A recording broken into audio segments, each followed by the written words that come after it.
संत रामपाल जी महाराज ने बताए ऐसे फार्मूले जिससे हर घर से होगा झगड़ा खत्म। देखिए ये रिपोर्ट। तो पुण्यात्मा, हमने कुछ सीखना पड़ेगा मालिक के इन वचनों से, और हम सफल होंगे तभी सफल होंगे। आप देख रहे हो इस दास के साथ 1994 से लेकर आज तक, जब से ये मार्ग शुरू किया है, 2-3 वर्ष तो कम लोगों को पता लगा, फिर तो मस्तारना शुरू कर दिया इन नकली संतों ने अपने शिष्यों को बुका बकू के ऐसा जुल्म करा। लेकिन हम शांत रहे, मालिक के वचनों पर डटे रहे और अपना उद्देश्य नहीं छोड़ा। आज हम सफल हुए, वो सारे फेल हो गए, और एक दिन ऐसा ही आपके साथ होगा।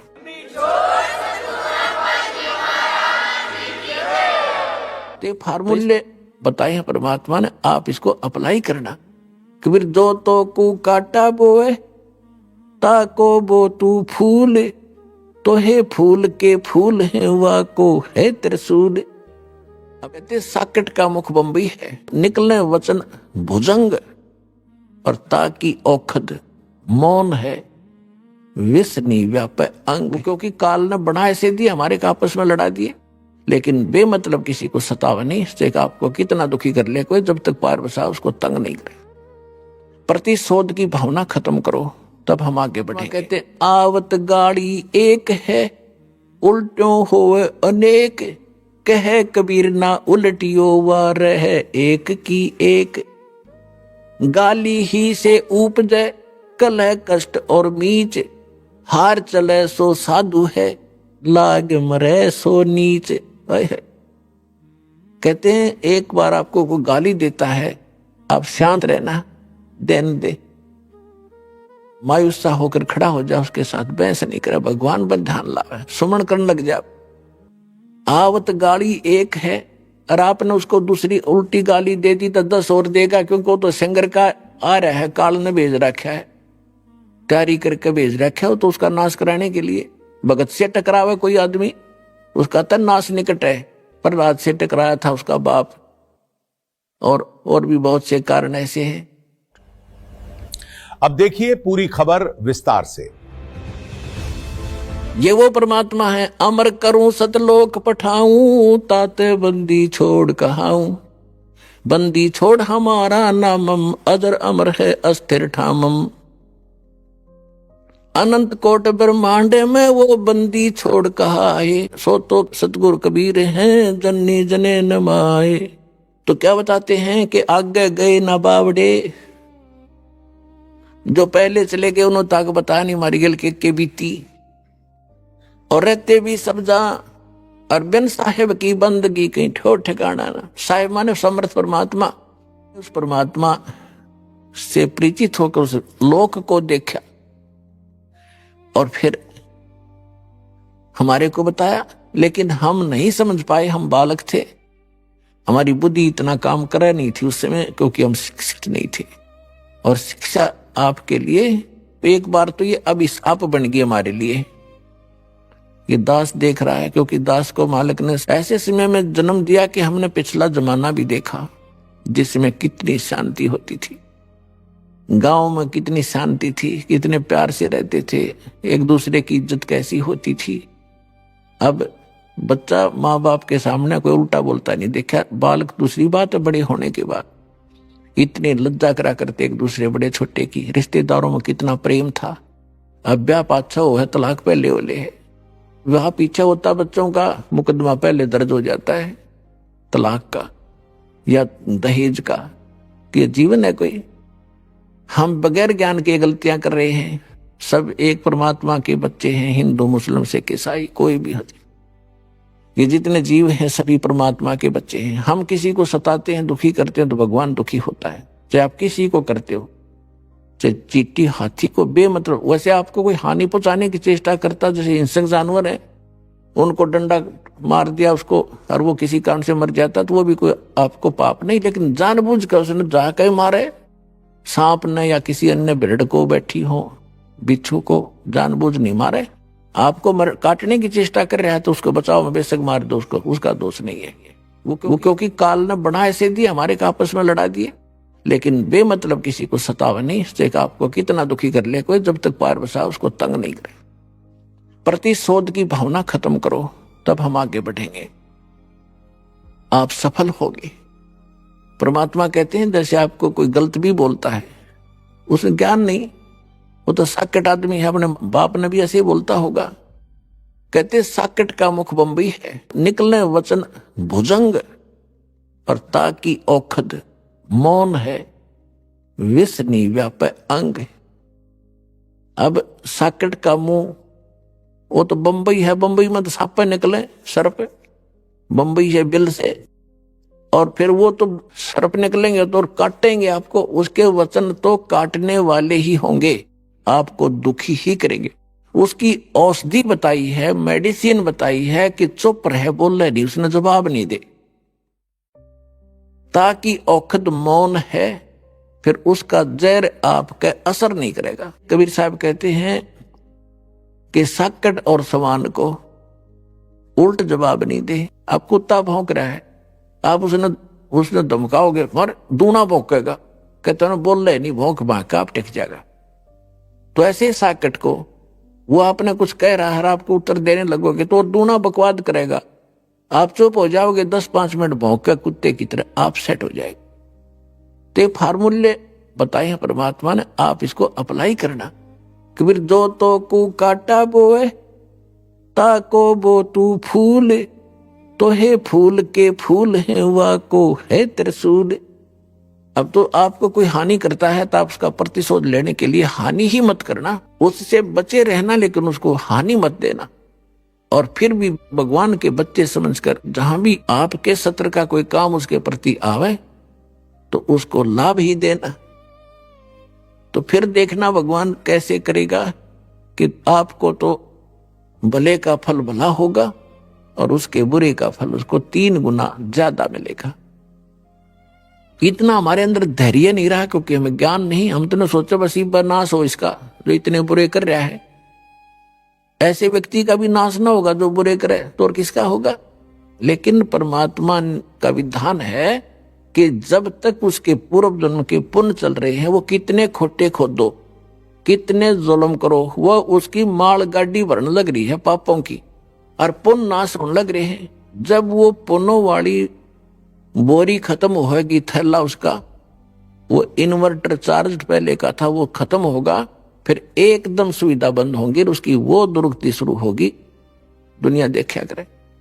यदि ऐसा नहीं है तो भगवान ही नहीं है। भगवान है तभी तो हम उसके पीछे लगे, और भगवान है तो उसके प्रत्येक वचन का पालन करके इस भक्ति रूपी सफर पर आप बढ़ोगे तो निर्बाध आगे चलते रहोगे, नहीं तो आप उलटम लट्ठा होकर वहीं फिर खड़े रहेंगे। अब तो परमात्मा कहते आवत गाड़ी एक है, उल्टों होवे अनेक, कहे कबीर ना उल्टियो वा रहे एक की एक।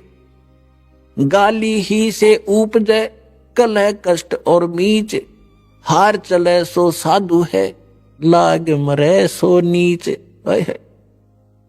कहते हैं एक बार आपको कोई गाली देता है, आप शांत रहना, देन दे, मायूसा होकर खड़ा हो जा, उसके साथ बहस नहीं करे, भगवान पर ध्यान लावे, सुमन करने लग जा।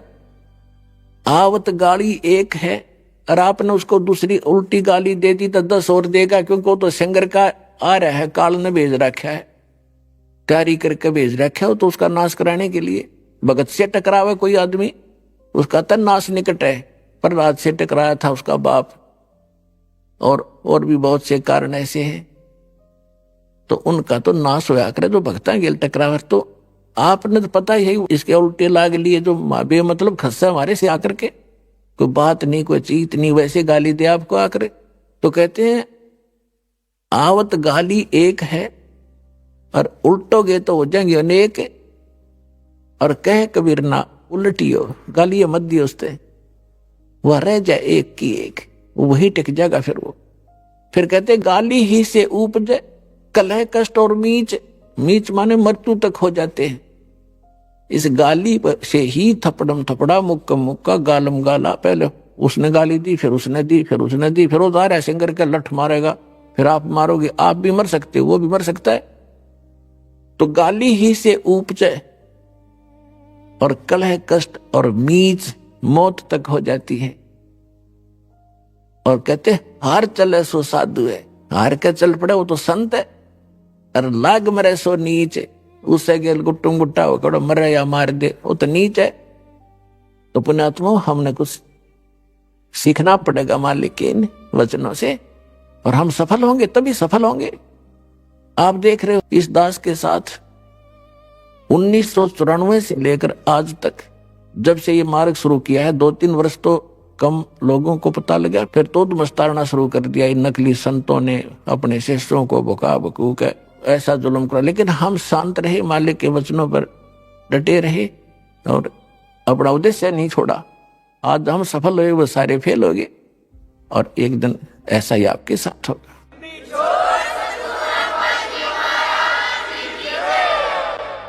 तो इस प्रकार हमने परमात्मा के इस मार्ग पर चलने के लिए कुछ परमात्मा के दिए हुए फार्मूले लाने पड़ेंगे, तभी हमारी प्रॉब्लम सोल्व होगी, अन्यथा हम फेल हो जाएंगे। अपने आत्मा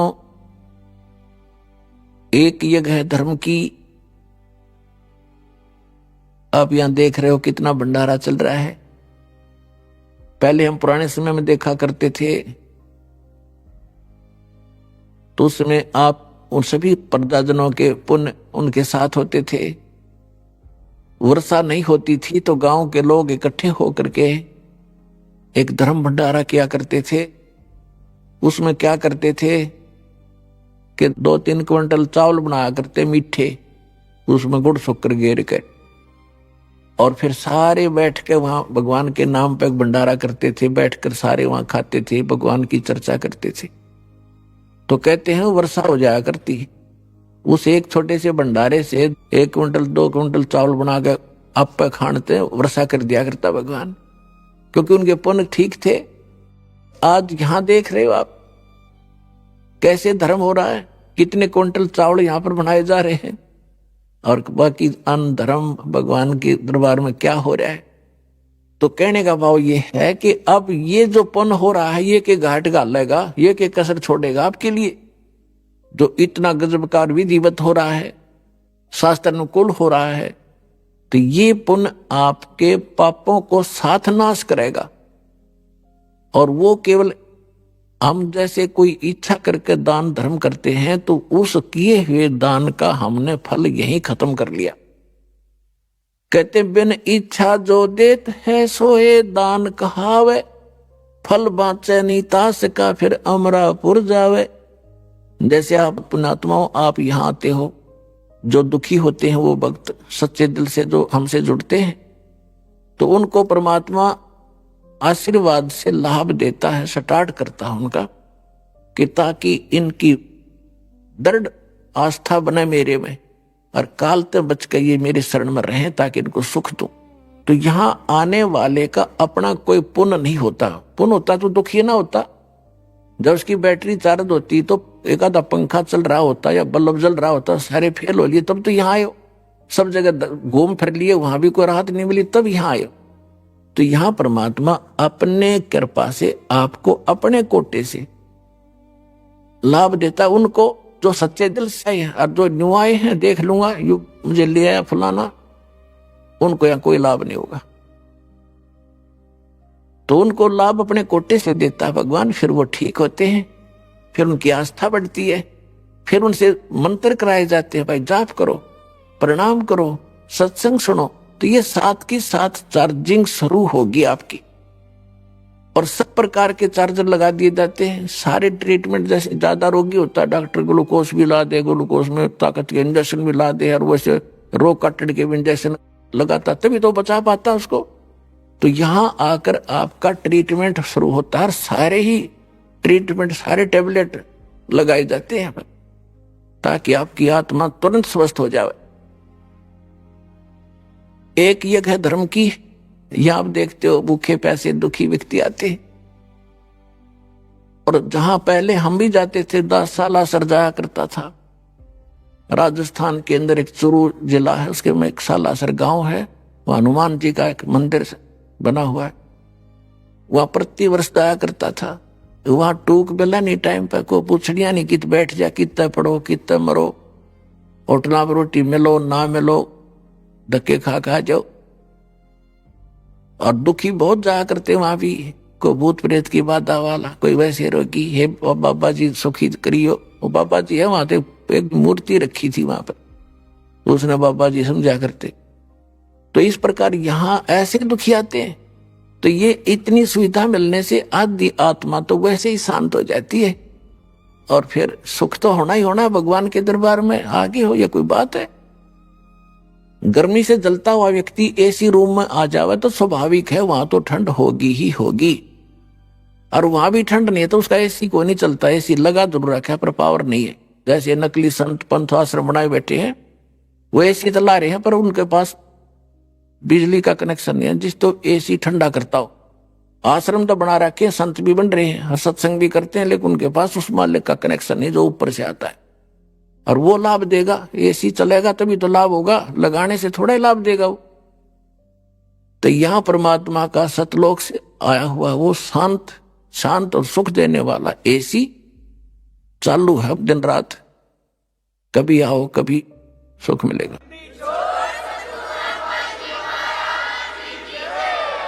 ऐसे और वीडियो देखने के लिए चैनल को सब्सक्राइब करें, वीडियो को लाइक और शेयर करें। धन्यवाद।